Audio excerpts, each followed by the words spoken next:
Hello, नमस्कार दोस्तों। आज हम लोग इस वीडियो में सेंट्रल टेंडेंसी के बारे में चर्चा करेंगे।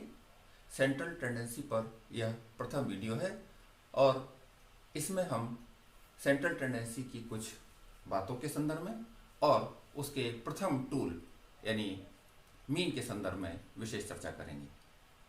सेंट्रल टेंडेंसी सांख्यिकी में एक महत्वपूर्ण कॉन्सेप्ट होता है और इसके द्वारा हम पूरी सीरीज के यानी जो समंक हमने एकत्रित किए हैं उन समंकों की सीरीज श्रेणियों के लिए एक प्रतिनिधि मूल्य का चयन करते हैं। यह प्रतिनिधि मूल्य कई प्रकार का हो सकता है, लेकिन जैसा कि क्रॉक्सटन एंड काउडर ने कहा है कि यह एक ऐसी सिंगल वैल्यू एक मूल्य होता है जो कि संपूर्ण सीरीज के बारे में, संपूर्ण श्रेणी के बारे में, उसकी जो फीचर्स हैं उसके बारे में संकेत करता है। ठीक उसी प्रकार से जैसे कि हम अपना नेता चुनते हैं, हम किसी वार्ता में भाग लेने के लिए अपना एक प्रतिनिधि चुनते हैं, वह प्रतिनिधि हमारी समस्त बातों के बारे में, हमारी समस्त आकांक्षाओं के बारे में बताता है। इसी तरह से सांख्यिकीय समंकों का विश्लेषण करते समय जब हम किसी विशेष उद्देश्य से उस सांख्यिकीय श्रेणी के बारे में जानना चाहते हैं तो प्रतिनिधि मूल्य का चयन करते हैं। यह प्रतिनिधि मूल्य कई तरह का हो सकता है, इसे हम कई तरह से विभाजित कर सकते हैं, वर्गीकृत कर सकते हैं। यह औसत या एवरेज मैथमेटिकल एवरेज के रूप में हो सकता है, जिसमें 3 एवरेज आते हैं। एक अर्थमेटिक एवरेज या अर्थमेटिक मीन, जिसे हम हिंदी में समांतर माध्य कहते हैं। दूसरा ज्योमेट्रिक मीन, गुणोत्तर माध्य। और तीसरा हार्मोनिक मीन या हरात्मक माध्य। दूसरे आधार पर हम पोजिशनल एवरेज यानी स्थिति संबंधी माध्यों की चर्चा कर सकते हैं। ये स्थिति संबंधी माध्य 2 प्रकार के होते हैं। एक तो मीडियन जो कि मध्य की स्थिति को बताता है, और दूसरा मोड जो उस के बारे में बताता है, उस बिंदु के बारे में बताता है जो साइज ऑफ आइटम या जो मूल्य सबसे अधिक बार आया है। इसी के साथ कुछ बिजनेस एवरेज भी होते हैं, व्यावसायिक माध्य भी होते हैं। इनमें मूविंग एवरेज, प्रोग्रेसिव एवरेज और कंपोजिट एवरेज महत्वपूर्ण है। आज हम इन सभी के बारे में चर्चा नहीं करेंगे, बल्कि केवल समांतर माध्य या अर्थमेटिक मीन के बारे में चर्चा करेंगे। अर्थमेटिक मीन या समांतर माध्य एक सामान्य माध्य होता है। यदि हम सामान्यतः किसी से पूछें कि आपने किसी वस्तु की कुछ इकाइयां क्रय की हैं, हो सकता है कि पहली इकाई, अनुमान कीजिए कि हमने कोई वस्तु खरीदने गए हैं और उसकी पहली इकाई 5 रुपए पर केजी के हिसाब से खरीदी गई। पहला किलो जो हमने खरीदा उसका 5 रुपए पर किलो के हिसाब से खरीदा गया। फिर हम दूसरी दुकान पर गए और दूसरी दुकान पर ये 6 रुपए प्रति केजी के हिसाब से मिला। फिर हम तीसरी दुकान पर गए, वहां हो सकता है कि कुछ और सस्ता मिल गया, तो ये 4 रुपए प्रति केजी के हिसाब से आ गया। अब यदि उस व्यक्ति से पूछा जाए कि आपने औसतन क्या मूल्य चुकाया, तो इसका औसत सामान्यतः इन तीनों को जोड़कर और जितने संख्याएं हमने खरीदी हैं उनसे हम भाग दे देंगे तो ये औसत आ जाता है। यही औसत सांख्यिकी में समांतर माध्य के माध्यम नाम से जाना जाता है, समझा जाता है। समांतर माध्य की कुछ विशेषताएं होती हैं, हम उनकी कुछ विशेषताओं के बारे में सामान्यतः चर्चा करेंगे। पहली विशेषता तो यह है कि यदि हम समांतर माध्य से उसके विभिन्न मूल्यों का डेविएशन लें, अर्थात विचलन लें, या दूसरे शब्दों में हम ये कहें, यदि हम विभिन्न मूल्यों में से समांतर माध्य को घटाएं तो उससे जो विचलन आएंगे वो विचलन जोड़ने पर उनका मूल्य 0 हो जाता है। पहली विशेषता है। दूसरी विशेषता यह है कि यदि हम समांतर माध्य के डेविएशन को के स्क्वायर्स को करें, समांतर माध्य को से जो वैल्यूज हैं उन सारी वैल्यूज का स्क्वायर करें तो उन डेविएशंस का जो स्क्वायर है वह न्यूनतम आएगा। और यही कारण है कि इस विशेष फीचर के कारण हम विचलन निकालने में, अपकिरण निकालने में, डिस्पर्सन निकालने में इसका उपयोग करते हैं। इसी के साथ साथ यदि हम इसकी मेरिट्स और डिमेरिट्स की बात करें तो सबसे महत्वपूर्ण जो गुण है वो है कि यह सभी मूल्यों पर आधारित होता है। इसी के साथ साथ ये कैलकुलेट करने में इसकी गणना बहुत आसान होती है, इसे समझना बहुत आसान होता है। समांतर माध्य को हम किसी भी फॉर्मूले से निकालें उसमें कहीं कोई कंफ्यूजन नहीं होता, सदैव एक ही रिजल्ट आता है। इसका मूल्य स्थिर होता है, इसमें स्टेबिलिटी होती है, उसमें परिवर्तन नहीं होता, फॉर्मूला कोई भी लगाया जाए एक ही जैसा उत्तर आता है। इसी के अलावा एल्जेब्रिक ट्रीटमेंट इसका पॉसिबल होता है क्योंकि प्लस माइनस के चिन्हों को इसमें ध्यान में रखा जाता है, हम उन्हें छोड़ते नहीं हैं, इग्नोर नहीं करते, इसलिए इसका एल्जेब्रिक ट्रीटमेंट भी संभव हो सकता है। इसके अलावा जो इसकी वैल्यू हम कैलकुलेट करते हैं वो कैलकुलेटेड वैल्यू है, वो पोजिशनल वैल्यू नहीं होती है, इसलिए यह समांतर माध्य सेंट्रल टेंडेंसी का एक महत्वपूर्ण मापन होता है। इसी के साथ ही एक महत्वपूर्ण बिंदु और भी है कि समांतर माध्य निकालने के लिए हमें सीरीज को ऑर्डर में किसी भी ऑर्डर में रखने की आवश्यकता नहीं होती। यह ऑर्डर का मतलब क्रम लगाने से है। जैसे कि मीडियन में हमें असेंडिंग ऑर्डर में या डिसेंडिंग ऑर्डर में सीरीज को व्यवस्थित करना होता है, अरेंज करना होता है, लेकिन मीन के संदर्भ में ऐसा करने की आवश्यकता नहीं होती है। इसलिए यह समांतर माध्य बहुत महत्वपूर्ण होता है। लेकिन इसकी कुछ कमियां भी हैं, जैसे कि यह एक्सट्रीम वैल्यू से प्रभावित होता है। क्योंकि यह समांतर माध्य सभी मूल्यों पर आधारित होता है, इसलिए अगर एक्सट्रीम वैल्यू है तो उनसे भी प्रभावित हो जाता है। साथ ही साथ इसमें हम क्वालिटेटिव डाटा को नहीं देख सकते, इसमें हम केवल क्वांटिटेटिव डाटा को ही एंटरटेन कर सकते हैं, उसके आधार पर कैलकुलेशन कर सकते हैं।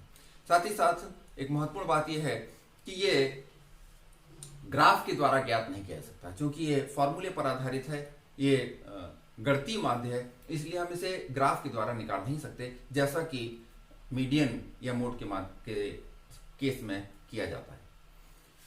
एक और इसकी डिमेरिट है, और वो यह कि अगर इसमें से कुछ आइटम्स, सीरीज में से कुछ आइटम गायब कर दिए जाएं, कुछ मिसिंग हो, तो हम इसका कैलकुलेशन नहीं कर सकते हैं। जबकि मीडियन में ऐसा होता है कि यदि कुछ आइटम गायब हों, मध्य के आइटम हमें ज्ञात हों, तो भी हम मीडियन को निकाल सकते हैं, लेकिन मीन के केस में ऐसा संभव नहीं होता है। इसके पश्चात मेरिट्स और डिमेरिट्स के अध्ययन के पश्चात आइए अब हम देखते हैं कि हम मीन का कैलकुलेशन कैसे कर सकते हैं। मीन के कैलकुलेशन के लिए दो विधियां हैं, एक तो डायरेक्ट मेथड और दूसरी शॉर्टकट मेथड।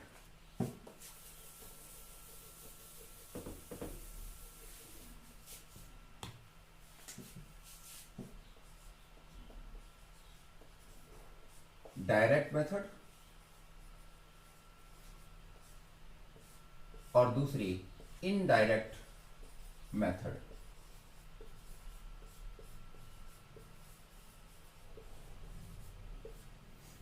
डायरेक्ट मेथड में हम सीधे ही जो संख्याएं दी गई हैं उनका टोटल करते हैं, उनका योग कर लेते हैं, सम कर लेते हैं, और उस सम में जो नंबर ऑफ आइटम्स हैं उनका भाग दे देते हैं, तो हमें समांतर माध्य ज्ञात हो जाता है।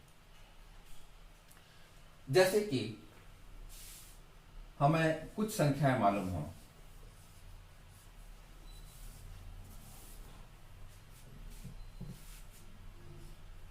वन, 2, 3, 5, 7।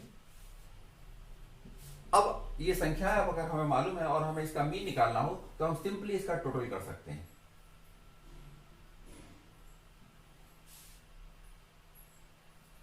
और इसका टोटल होता है 18,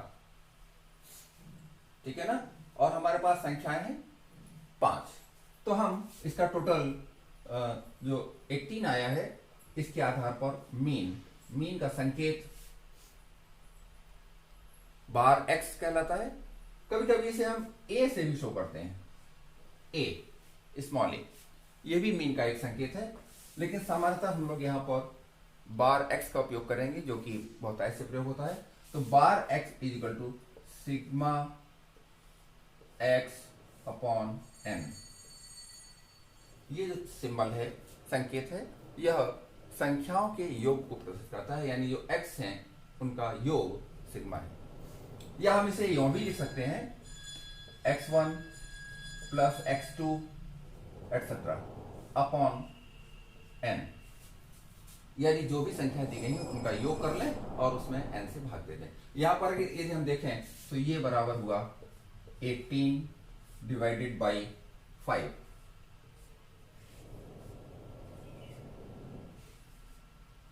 3.6। तो ये 3.6 मीन के रूप में, समांतर माध्य के रूप में आ जाएगा। आइए हम कुछ क्वेश्चंस के द्वारा इसे और समझने का प्रयास करते हैं। अब हम समांतर माध्य को कैसे कैलकुलेट करेंगे, उसकी गणना कैसे करेंगे, उसका अध्ययन करते हैं। जैसा कि मैंने अभी आपको बताया कि इसके दो मेथड हैं, डायरेक्ट मेथड और शॉर्टकट मेथड। इन दोनों विधियों का प्रयोग हम 3 प्रकार की श्रेणियों में कर सकते हैं। सीरीज 3 प्रकार की होती हैं, जैसा कि आपने हमारे पिछले वीडियो में देखा था कि हम सांख्यिकीय श्रेणियों को 3 तरह से लिख सकते हैं। एक तो इंडिविजुअल सीरीज, दूसरी डिस्क्रीट सीरीज और तीसरी कंटिन्यूअस सीरीज। तो आइए सबसे पहले हम डिस्क्रीट सीरीज का एक क्वेश्चन सॉल्व करने की कोशिश करते हैं और मैं यहां समझाने का प्रयास करूंगा कि हम कैसे इसमें इंडिविजुअल सीरीज में समांतर माध्य को निकाल पाएंगे।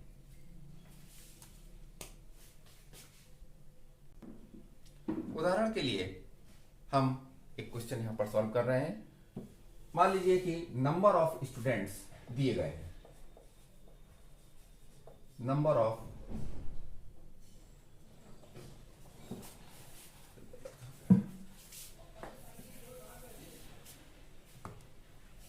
A B C D E F G H I J तक छात्रों के नाम हैं और इनके द्वारा किसी विषय में प्राप्त किए गए प्राप्तांक एक 154, 155, 167, 161 से लेकर 168 तक दिए गए। हमें इसका समांतर माध्य या अर्थमेटिक एवरेज मीन निकालना है। सबसे पहले हम इसको टोटल कर लेंगे। आइए इसका टोटल करते हैं और इस तरह से ये टोटल होता है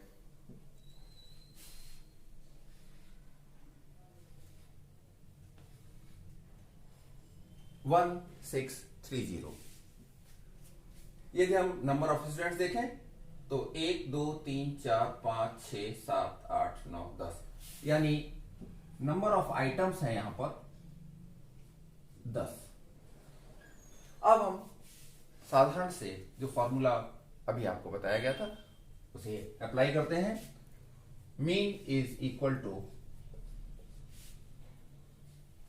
समेशन x अपॉन n, जहां समेशन x इन विभिन्न आइटम्स का टोटल है 1630 और नंबर ऑफ आइटम्स 10। यदि हम इसे सॉल्व करेंगे, वैल्यूज को इसमें रखेंगे तो हमें मीन प्राप्त हो जाता है 163.00, 163। यदि हमें यही प्रश्न शॉर्टकट मेथड से लगाना हो तो शॉर्टकट मेथड में हम इन विभिन्न वैल्यूज में जो कि साइज ऑफ आइटम्स दिए गए हैं, इनमें से किसी एक वैल्यू को एज्यूम्ड मीन मान लेते हैं, कल्पित माध्य। एज्यूम्ड मीन का तात्पर्य कल्पित माध्य, यानी किसी भी एक वैल्यू को हम मान लें कि वो मीन है, कल्पना कर लें कि वो मीन है, उसे कल्पित माध्य मान लिया जाएगा और फिर उससे हम विभिन्न वैल्यूज का डेविएशन या विचलन निकालते हैं, अर्थात इन विभिन्न वैल्यूज में से उस कल्पित माध्य को घटा देते हैं। आइए देखते हैं कि इसे हम कैसे करेंगे। यहां पर हम सुविधा के लिए मान लेते हैं कि 160 ये कल्पित माध्य है, एज्यूम्ड मीन है। अब हम इससे डेविएशंस लेंगे। डेविएशंस को हम dx कहते हैं, यानी x के डेविएशंस फ्रॉम एज्यूम्ड मीन। अगर हम ये डेविएशंस लें तो देखिए 154 में से 160 माइनस करेंगे, -6। 155 में से 160 माइनस करेंगे, -5। 167 में से 60 माइनस करेंगे, +7। और इसी तरह से हम डेविएशंस निकालने पर ये आए हुए हैं -6 -5 इत्यादि। डेविएशंस निकालने पर -6 -5 +7 +1 0 और +8 तक यहाँ आ गए। डेविएशंस निकालने में आपको कोई कठिनाई नहीं हुई होगी, ऐसा मेरा विश्वास है, क्योंकि सामान्यतः 154 में से 160 को माइनस करके -6, 155 में से 160 माइनस करके -5, 167 में से 160 माइनस करके +7, इस तरह से डेविएशंस निकाले गए। अब हम इन डेविएशंस को चिन्हों सहित जोड़ लेंगे। जोड़ने पर ये आ रहे हैं माइनस के 16 हैं और प्लस के 46 अर्थात ये sigma dx is equal to +30 आ रहा है। इसे हम यहां पर लिखते हैं sigma dx is equal to +30। ध्यान रखिएगा मित्रों कि इसमें प्लस और माइनस के चिन्हों का बहुत महत्व है और इसे करते ही आप भूलिएगा नहीं, इसमें लापरवाही नहीं करिएगा। आइए अब हम शॉर्टकट मेथड से मीन के फॉर्मूले को यहां पर देखते हैं। शॉर्टकट मेथड में मीन का फॉर्मूला होता है mean is equal to a plus sigma dx upon n। Shortcut method में इंडिविजुअल सीरीज के लिए मीन का फॉर्मूला है a plus sigma dx upon n। आइए यहां पर हम वैल्यूज रखते हैं। यहां पर a का मतलब है एज्यूम्ड मीन, सिग्मा dx ये हमने निकाला है और n हम पहले ही निकाल चुके हैं। ऐसी स्थिति में हम वैल्यूज को जब रखेंगे तो देखिए mean is equal to assumed mean है हमारा 160 160 plus sigma dx 30 upon n 10 ये बराबर 160 प्लस 3 इक्वल टू 163। तो यहां पर मीन वैल्यू निकल कर आई है 163 163। आइए अब हम डिस्क्रीट सीरीज में मीन को कैसे निकालेंगे उसे एक उदाहरण के द्वारा समझते हैं। हम लोग अब डिस्क्रीट सीरीज में मीन कैसे निकाला जाएगा उसका अध्ययन करेंगे। डिस्क्रीट सीरीज में डायरेक्ट मेथड का हम पहले अप्लाई करेंगे। आप जानते हैं कि डिस्क्रीट सीरीज में साइज ऑफ आइटम दिए जाते हैं और उसके साथ उनकी करस्पॉन्डिंग फ्रीक्वेंसीज दी जाती हैं। उदाहरण के लिए हम कुछ फिगर्स लेते हैं। एक्स सीरीज 6 7 8 9 10 11 12 ये साइज ऑफ आइटम दिए गए हैं और इनकी जो फ्रीक्वेंसीज हैं वो 5 8 9 12 6 6 4 ये दी गई हैं। यदि हम इनका टोटल करें, इनका सम करें तो फ्रीक्वेंसीज का टोटल आ रहा है 50 अर्थात n is equal to 50। Direct method में हम फ्रीक्वेंसी और साइज ऑफ आइटम इन दोनों को मल्टीप्लाई कर लेते हैं और इसे हम कहेंगे fx। मल्टीप्लाई करेंगे 6 इंटू 5 30, 7 इंटू 8 56। हमने फ्रीक्वेंसी और x को मल्टीप्लाई करके क्रमशः 7 इंटू 8 56, 8 इंटू 9 72, 9 इंटू 12 108 और इस तरह से मल्टीप्लाई करके fx निकाल लिया है। आइए अब हम इनका टोटल करते हैं, इन्हें क्रम से जोड़े प्लस करेंगे तो ये टोटल आ रहा है 440। अब हम डायरेक्ट मेथड का फॉर्मूला यहां पर अप्लाई कर देंगे और ये फॉर्मूला वही है mean is equal to sigma fx upon n। This is equal to 440 divided by 50 and this is equal to 8.8। आइए अब इसी प्रश्न को हम शॉर्टकट मेथड से यहां पर सॉल्व करने का प्रयास करेंगे। शॉर्टकट मेथड में जैसा कि आपको पिछले प्रश्न में हमने आपको बताया था कि डेविएशंस लेते हैं और उन डेविएशंस के आधार पर मीन निकालते हैं। यहां पर उसका कॉन्सेप्ट यही है, जो एक फीचर हमने आपको अभी कुछ देर पहले बताया कि मीन से निकाले गए डेविएशंस 0 हो जाते हैं। अर्थात यदि हमारा एज्यूम्ड मीन के बराबर है, एक्चुअल मीन के बराबर है, तो डेविएशंस 0 होंगे।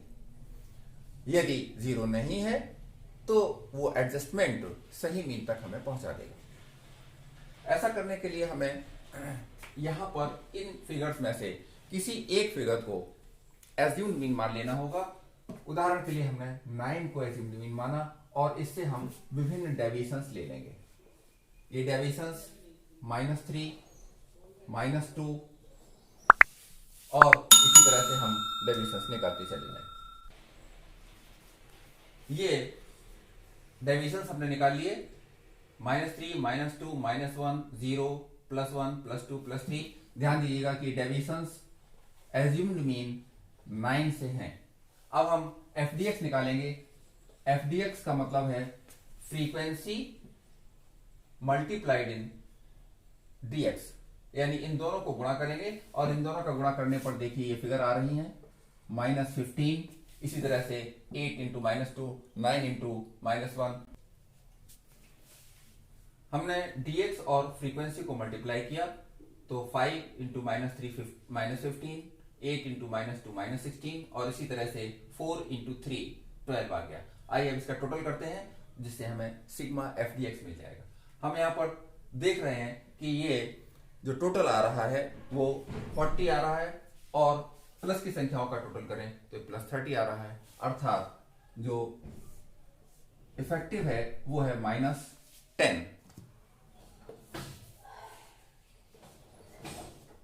ये सिग्मा FDX है -10।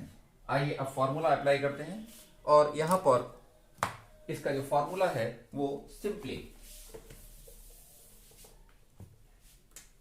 Mean is equal to A plus sigma FDX upon n। A 9 है plus sigma FDX -10 upon 50। This is equal to 9 minus 0.2, this is equal to 8.8। तो शॉर्टकट मेथड में मीन इस तरह से हम 8.8 कैलकुलेट कर सकते हैं। आइए अब कंटिन्यूअस सीरीज में यानी सतत श्रेणी में मीन का कैलकुलेशन कैसे करेंगे इसे देखते हैं। कंटिन्यूअस सीरीज में क्लास और उनकी फ्रीक्वेंसी दी गई होती है।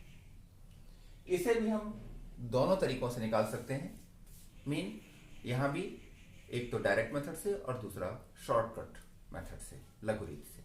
सबसे पहले डायरेक्ट मेथड से, और डायरेक्ट मेथड से में जैसा कि हमने पिछले क्वेश्चंस में देखा कि डेविएशंस को नहीं लेते हैं।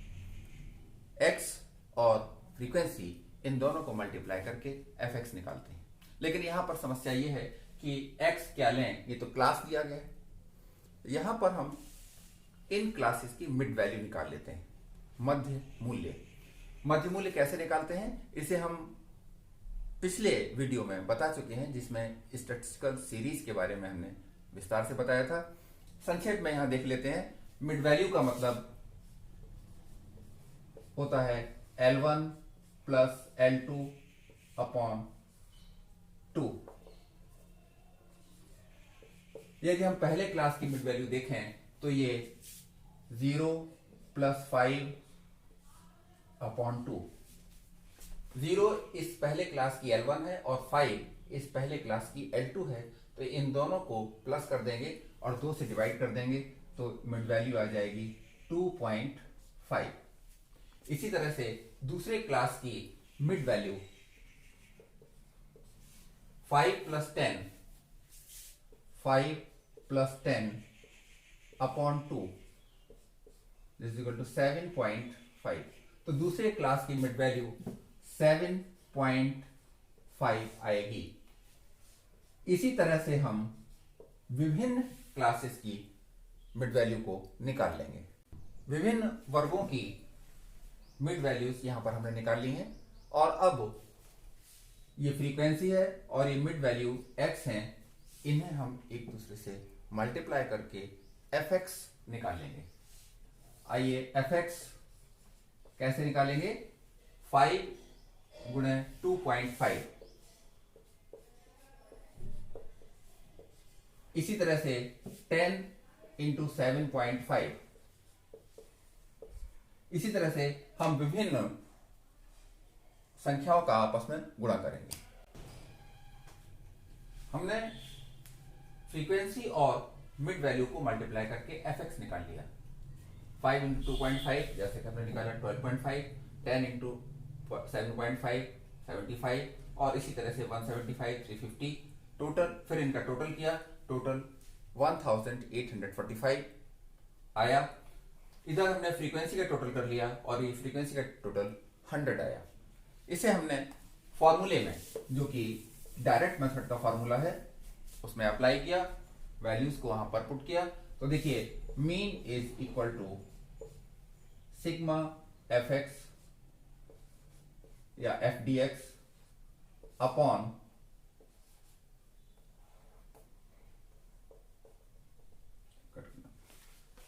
fx अपॉन n, ये बराबर हुआ 1845 divided by 100, this is equal to 18.45। ठीक है। आइए इसी प्रश्न को अब हम शॉर्टकट मेथड से सॉल्व करेंगे। शॉर्टकट मेथड में यानी लघुरीति में हम कल्पित माध्य लेते हैं, एज्यूम्ड मीन लेते हैं, और यहां पर हम मान लेते हैं कि एज्यूम्ड मीन 17.5 है। इस 17.5 से हम विभिन्न पद मूल्यों का, विभिन्न साइज ऑफ आइटम का डिफरेंस या डेविएशन निकालेंगे। सबसे पहला 2.5 माइनस 17.5 माइनस 15, 7.5 माइनस 17.5 माइनस 10। इसी प्रकार से हम 12.5 में से 17.5 को माइनस करेंगे, 22.5 में से 17.5 को माइनस करेंगे, 27.5 से 17.5 को माइनस करेंगे और 32.5 में से 17.5 को माइनस करके dx की वैल्यूज को निकाल लेंगे। इस प्रकार से हमने इस एज्यूम्ड मीन से विभिन्न पद मूल्यों का डेविएशन या विचलन निकाल लिया है और ये विचलन आया है -15, -10, -5, +5, +10, +15। अब हम इस dx में, क्योंकि ये संख्याएं भी थोड़ी सी बड़ी हैं, इसमें क्लास इंटरवल से भाग दे देंगे, अर्थात i को कॉमन ले लेंगे। और जब हम कॉमन लेंगे तो देखिए -15 में 5, जहां पर i इसका जो डिफरेंस है वो 5 का है, इससे भाग देंगे तो -15 में 5 से भाग देने पर -3, -2, -1, -3, -2, -1, +1, +2, +3 आ गया। अब हम इस dx में फ्रीक्वेंसी से मल्टीप्लाई करेंगे। देखिए 5 इंटू -3 -15, 10 इंटू -2 -20, इसी प्रकार से 14 इंटू -1, 20 इंटू 0, 35 इंटू +1, 15 इंटू +2 और 1 इंटू +3। इन्हें मल्टीप्लाई करके यहां लिखते हैं।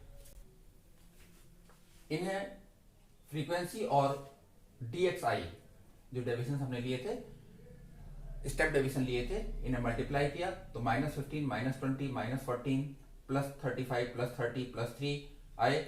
माइनस का टोटल किया तो -49 और प्लस का टोटल किया तो 68 आया। इसे जब हमने सॉल्व किया तो सिग्मा fdx +19 यहां पर आया है। आइए फॉर्मूले में रखते हैं। Mean is equal to a plus sigma fdx, ये fdx स्टेप डेविएशन वाला है, अपॉन n और मल्टीप्लाइड बाई i को इसलिए मल्टीप्लाई किया क्योंकि यहां पर हमने i को कॉमन ले लिया था, i से भाग दे दिया था, इसलिए यहां पर मल्टीप्लाई किया। इसमें जब हम इन वैल्यूज को रखेंगे तो देखिए एज्यूम्ड मीन 17.5 था जिससे हमने डेविएशंस लिए हैं, तो 17.5 plus 19 upon mean 100 into I 5, this is equal to 17.5 plus, इसे जब हम सॉल्व करेंगे तो ये आएगा 0.95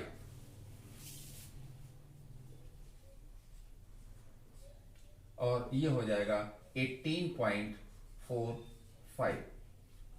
तो गाइस ये था शॉर्टकट मेथड से मीन निकालने का फॉर्मूला या उसकी प्रक्रिया। अभी आपने इस वीडियो में मीन की विशेषताएं, मीन के मेरिट्स और डिमेरिट्स, मीन हम विभिन्न श्रेणियों में कैसे निकालते हैं और कितनी विधियों से निकाल सकते हैं, इंडिविजुअल सीरीज में direct method, shortcut method, discrete series में शॉर्टकट मेथड, डायरेक्ट मेथड और कंटिन्यूअस सीरीज में भी डायरेक्ट मेथड और शॉर्टकट मेथड से किस प्रकार से हम मीन कैलकुलेट कर सकते हैं, इसका अध्ययन किया। मुझे विश्वास है कि आपको बहुत अच्छी तरह से समझ में आ गया होगा। कमेंट में अवश्य लिखिएगा कि आपको क्या चीज़ समझ में नहीं आई, ताकि अगले वीडियो में हम उसे भी बता सकें। गाइस, अगला वीडियो जो हम मीन पर ही देंगे, उसमें मीन निकालने के लिए जो विभिन्न स्थितियां अन्य आती हैं उनकी चर्चा करेंगे। जैसे इंक्लूसिव एक्सक्लूसिव सीरीज में कैसे मीन निकालेंगे, ये तो एक्सक्लूसिव सीरीज है, लेकिन इंक्लूसिव सीरीज में कैसे निकालेंगे, यदि लेस देन और मोर देन के रूप में क्लास इंटरवल्स दिए गए हों तो मीन कैसे निकालेंगे, और इसी के साथ साथ यदि केवल मिड वैल्यू दी गई हो तो कैसे निकालेंगे, या यदि मीन के आधार पर कुछ और कैलकुलेशंस करने हों, जैसे मिसिंग फ्रीक्वेंसीज या मिसिंग आइटम्स का कैलकुलेशन करना हो तो कैसे करेंगे, उनकी चर्चा करेंगे। आज इस वीडियो में इतना ही।